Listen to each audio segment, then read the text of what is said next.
moving can be challenging, and adding a cat into the mix can just add another layer to that stress.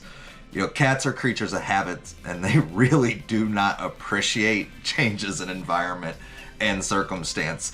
However, with some careful planning, you can make it less stressful and make a more smooth transition for both you and your feline friends. So here is a list of do's and don'ts for moving with your cat.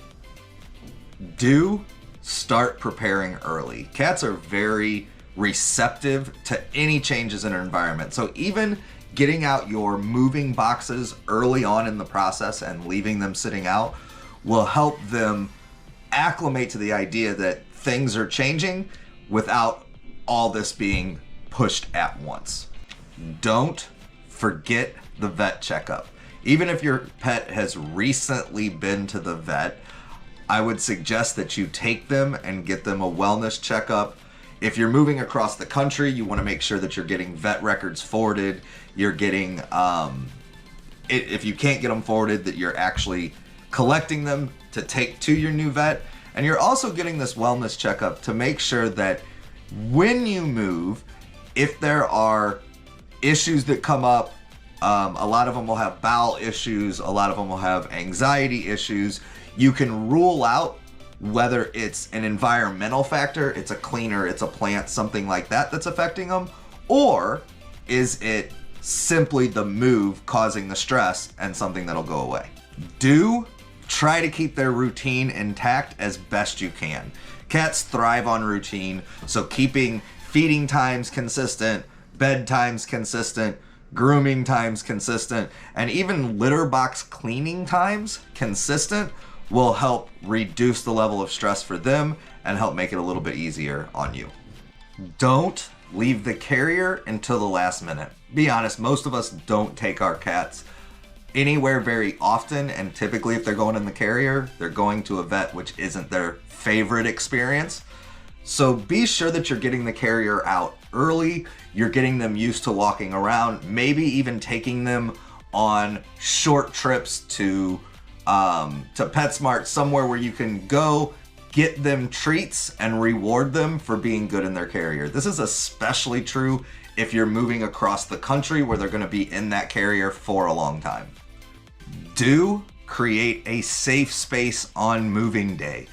Somewhere in your current home where they can be in a smaller room, you can have litter box, you can have their bed, you can have some familiar towels, and you can have food and water where they can be away from the hustle and bustle of moving, and you both help reduce their stress and prevent accidents from either cats being let out or somebody being stepped on, or in my case with my cats, which is more likely, them tripping somebody down the stairs. Don't let your cat free roam at their new house. So again, creating a safe space for them, a smaller room where you can put food and you can put water and you can put litter box, preferably in an area where their litter box is going to be permanently, because as they start to realize this is where I'm supposed to go, if you start moving litter box, you can create pottying problems, which none of us want. And make sure that this spot, everybody who's moving you in or out knows where the cat is, to again, preventing accidents from being let out. Do gradually introduce them to their new home. So typically what you'll want to do is a single room, then 2 or 3 rooms, maybe even a floor, before you let them roam throughout the entire house. Roaming through the entire house at the very beginning can be very overwhelming. It can create a lot of anxiety as they're trying to figure out where am I allowed to be and where am I not allowed to be.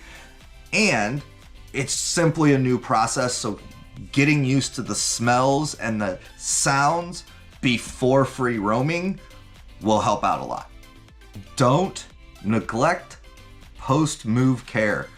Keep a real close eye on your pet's demeanor, their appetite, their litter box routine, to ensure that they're not having problems.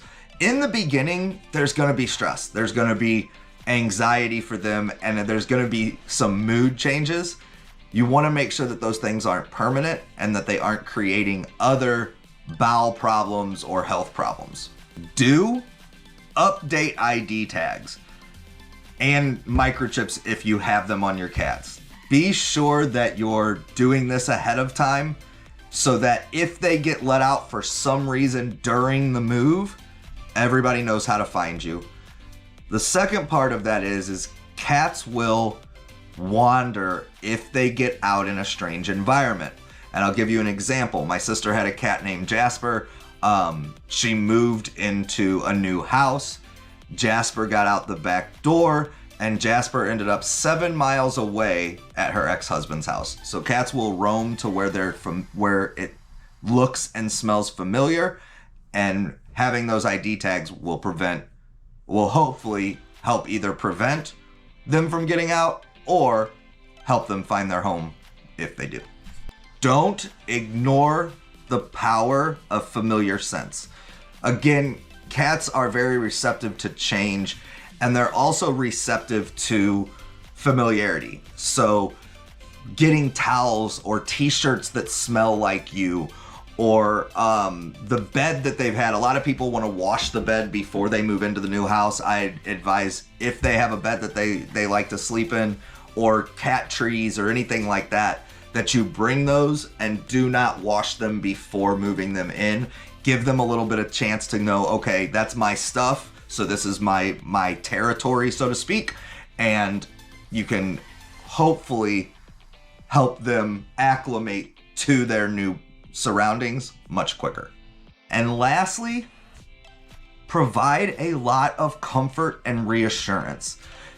Your cats feed off your energy as much as they do the environment, and so giving them lots of extra love, extra treats, and ensuring them that this whole process is a good thing for them and a good thing for you. So make sure that you're not neglecting that part and that you're giving that extra attention that they're gonna need during this stressful situation. Moving with a cat requires planning and patience. And by following these do's and don'ts will hopefully help relieve some of the pressure on you and some of the stress on your feline companion. Remember, every cat's different, so they're all going to react a little differently to the situation, but each of these things, if you follow them carefully, will help make for a smoother transition.